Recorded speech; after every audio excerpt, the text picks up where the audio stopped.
খিদা লাগছে। কারে করতে তুই ছাড়া কে আছে এখানে? আমারে কবি কেন? তাহলে কারে কমু? কাউরে কবি না, নিজের নিজে কবি। পকেটে টাকা পয়সা আছে জানোস না তুই? তারপরে তো খাওয়ানোর কিছু ব্যবস্থা করা দরকার, তাই না? দরকার মানুষের কাছে চায়া চিন্তা খাই আমরা, খাওয়া তো লাগবো নাকি? ওই নিম ফল খা, নিম গাছে ওই যে ফল দেওয়া না খা। নিম ফল কি খাওয়ার জিনিস? ওটা খাওয়া যায়, তিতা না? নিমের ডাইল দিয়ে কি করে মানুষে? দাঁত ব্রাশ করে। ঘাস খা, ঘাস দিতাও না মিটাও না খেয়েওলা। গরু ছাগল খায় না। নিজের এত উন্নত মনে করার কিছু নাই, আমাকে অবস্থা আমার পর্যায়ে। খাওয়া গেলে ঠিকই খাইতাম। আমার এখন বিরিয়ানি, পোলাও, কোপ্তা, কালিয়া, মোরগে মুসল্লাম খাই।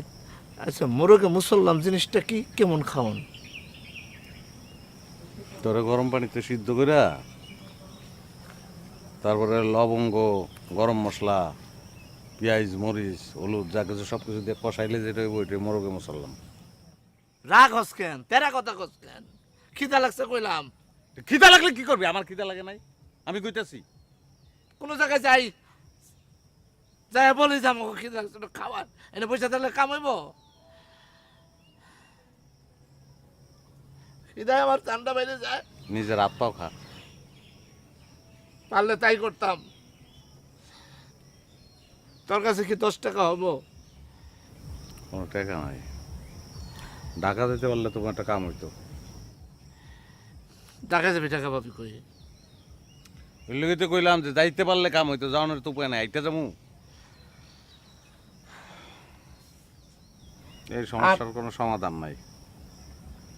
আমি একটা কথা কই, শোন। ঢাকা যাই, গাড়িতে উঠবো, বাসে উঠবো, ওইটা ওই যে হেলপারের পায়ে ধরবো, কোনো ভাই টাকা পয়সা নাই ভাই, আমাকে নিয়ে নামাই দাও কোনো জায়গায়, গুলিস্তানে নামো, যেখানে বান্দর খেলা দেখে ওখানে যে খায় থাকুন, তারপর কিছু টাকা যদি এরকম করে নিয়ে তারপরে কিছু কিনে খামো। কারণ আমার এখন দেওয়ালে পিঠ ঠেকে গেছে, এখন আমার খাইতে হবে। ধরা খাইলে খাইলাম, কোনো অসুবিধা নাই, জেল খাটলে কাটলাম, নাহলে হাজতে নিব, কিন্তু খাইতে হবে। আমি কারো হাতে পায়ে ধরার মধ্যে নাই, আর হাতে পায়ে ধরতে হইব কেন? তোর গরিটা বাঁচলি তো হয়। এ খালু দিছে, খালু 2.5 বছর আগে মারা গেছে ট্রেন অ্যাক্সিডেন্টে, যাওয়ার 2 মাস আগে